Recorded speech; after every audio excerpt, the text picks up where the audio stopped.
은퇴 2달 만에 깨달았습니다. 일할 때보다 100배 행복한 이유.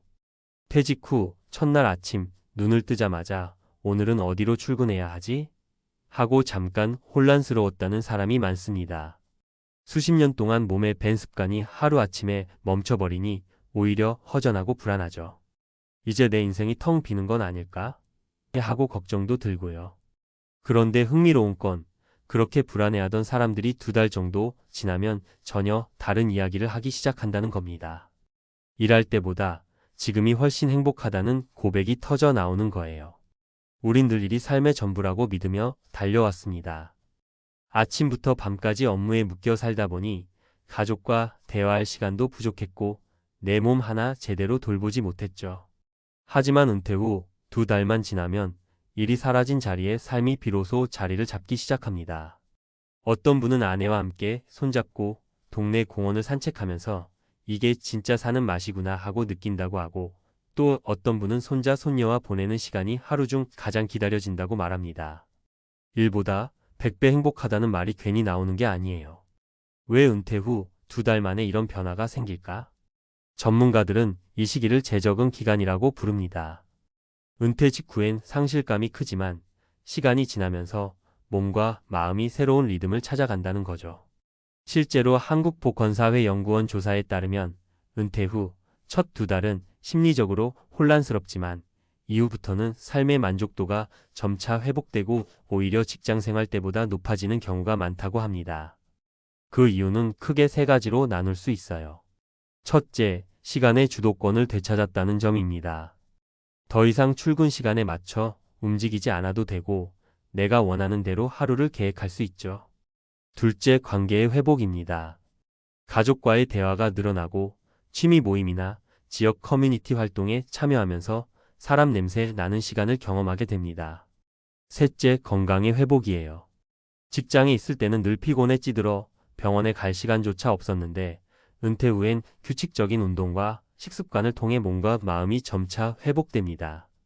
현실 사례를 매일이 토요일 같아요. 62세 전직 교사의 이야기. 30년 넘게 고등학교에서 수학을 가르치던 김 선생님은 퇴직 후 처음 2달 동안 집에서 멍하니 TV만 봤습니다. 갑자기 해야 할 일이 사라지니 허무감이 몰려왔던 거죠. 그런데 2달쯤 지나자 상황이 달라졌습니다. 그는 오랫동안 미뤄뒀던 기타를 꺼내들고 동네 주민센터에서 운영하는 동아리에 가입했습니다. 매주 친구들과 음악을 연주하고 노래를 부르다 보니 어느새 일할 때보다 훨씬 활력이 생겼다고 해요. 김 선생님은 이렇게 말했습니다. 예전에는 주말만 기다렸는데 지금은 매일이 토요일 같아요. 현실 사례, 이 은퇴하고서야 가족을 다시 만났습니다. 63세 전직 대기업 부장. 한때 대기업에서 부장으로 일했던 박 씨는 하루 12시간 이상 사무실에 묶여 살았습니다. 아이들과 대화할 시간은커녕 아내와 함께 저녁을 먹은 기억도 드물었죠. 은퇴 후 2달이 지난 지금 그는 완전히 다른 삶을 살고 있습니다. 아내와 함께 장을 보러 가고 손자와 놀아주면서 가족이란 게 이런 거구나 새삼 느낀다고 합니다. 박 씨는 말합니다. 은퇴 전에는 내가 집을 책임지는 가장이라고 생각했는데 지금은 가족과 함께 살아가는 동반자라는 걸 알게 됐습니다. 그게 이렇게 행복한 일인지 몰랐어요. 현실 사례, 삶 건강을 되찾으니 인생이 달라졌습니다. 61세 전직 자영업자. 20년 동안 식당을 운영했던 이 씨는 은퇴 직후 2달 동안 매일 술로 하루를 달랬습니다.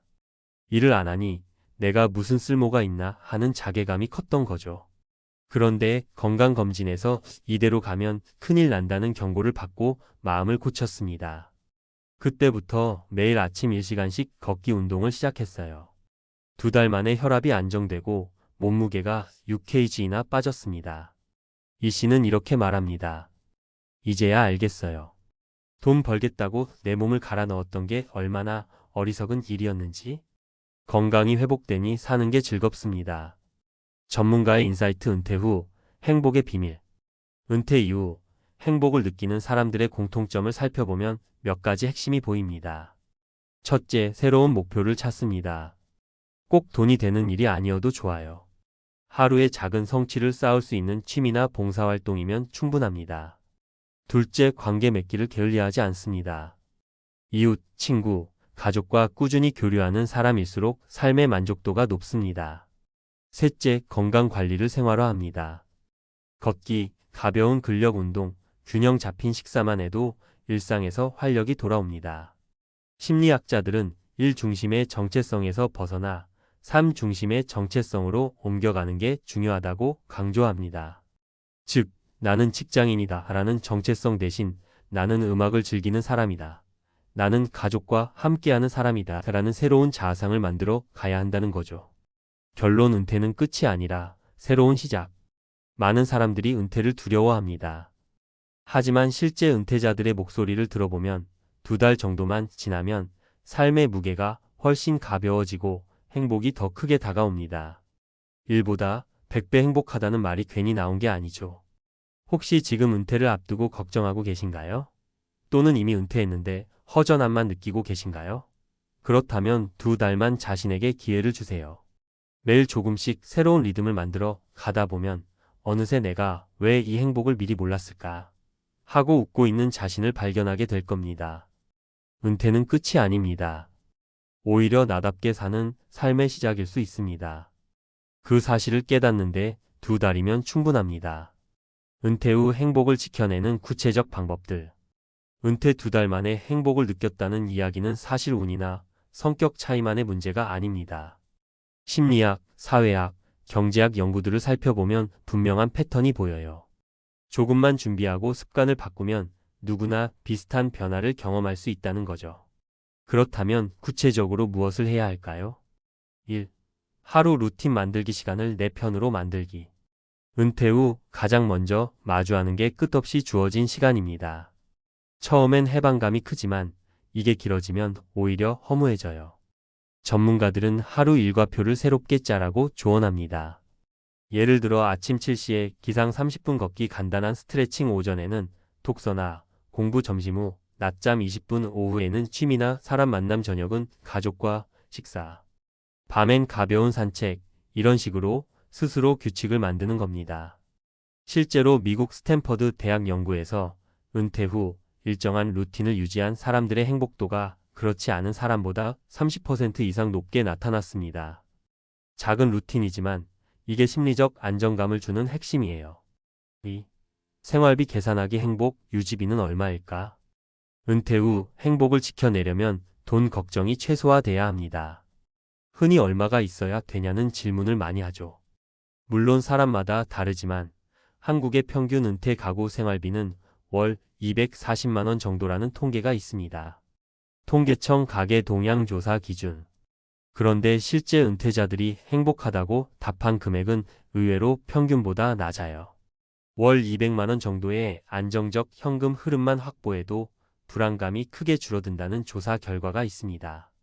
즉, 거창한 금액이 아니라 꾸준히 들어오는 생활비가 더 중요하다는 거죠. 팁을 하나 드리자면 은퇴 직후에는 지출 구조를 반드시 점검하세요.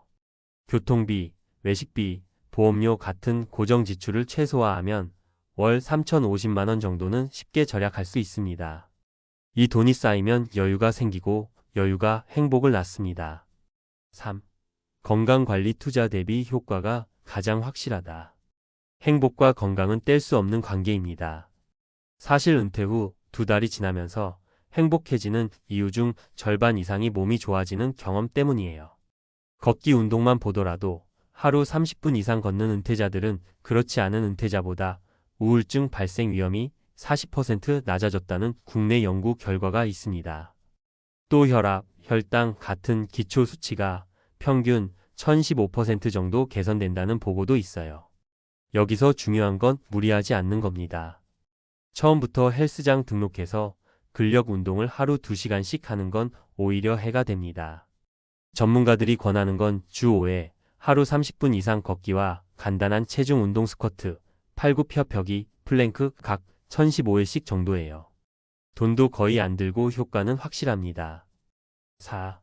관계 맺기. 적당한 거리의 친구가 행복을 만든다. 은퇴 후 혼자가 되는 걸 가장 두려워하는 분들이 많죠? 사실 인간관계는 지나치게 많아도 피곤하지만 아예 없으면 우울이 찾아옵니다. 심리학 연구에 따르면 주 23회 이상 정기적으로 만나는 친구가 3명 이상 있는 사람의 삶의 만족도가 그렇지 않은 사람보다 2배 이상 높다고 합니다. 중요한 건 적당한 거리예요. 매일 붙어 다니는 사이는 오히려 스트레스가 되고 가끔씩 만나서 웃고 얘기할 수 있는 관계가 가장 이상적이라는 거죠. 실제 팁을 드리자면 지역 주민센터 프로그램이나 작은 봉사 모임에 참여하는 게 좋아요. 비용이 거의 들지 않고 같은 관심사를 가진 사람들을 자연스럽게 만나게 되거든요. 혼자가 되는 게 두렵다면 스스로 움직여야 합니다. 5. 새로운 정체성 만들기. 나는 누구인가? 를 다시 쓰기. 은퇴 후 공허감을 크게 느끼는 이유 중 하나는 나는 더 이상 쓸모없다는 생각 때문이에요. 직장인일 때는 명함에 내 이름과 직책이 있었지만 은퇴하면 그게 사라지잖아요. 그래서 전문가들은 반드시 새로운 정체성을 만들어야 한다고 말합니다. 예를 들어 나는 음악 동호회 기타리스트다. 나는 손주 돌보는 할아버지다. 나는 주말마다 봉사하는 사람이다. 같은 자기소개가 필요해요. 실제로 일본에서 은퇴자를 대상으로 한 조사에서 자신을 전직라고만 소개한 그룹보다 새로운 역할을 가진 그룹의 우울증 비율이 3분의 1 수준으로 낮았습니다. 마무리. 행복은 거창하지 않다. 은퇴 2달 만에 행복해지는 이유는 단순합니다. 일이 빠진 자리에 삶이 채워지기 시작하기 때문이죠. 그런데 이건 그냥 기다린다고 오는 게 아닙니다. 시간을 주도적으로 관리하고 생활비를 현실적으로 맞추고 몸을 조금씩 움직이고 사람들과 적당한 관계를 이어가고 새로운 자기 정체성을 만들어 가는 것. 이 5가지만 지켜도 은퇴 후 행복은 충분히 현실이 됩니다. 은퇴라는 게 두려움이 아닌 축복이 되려면 결국 내가 얼마나 삶의 주인으로 서느냐에 달려 있습니다. 그리고 그건 누구나 지금 당장 시작할 수 있는 일이에요.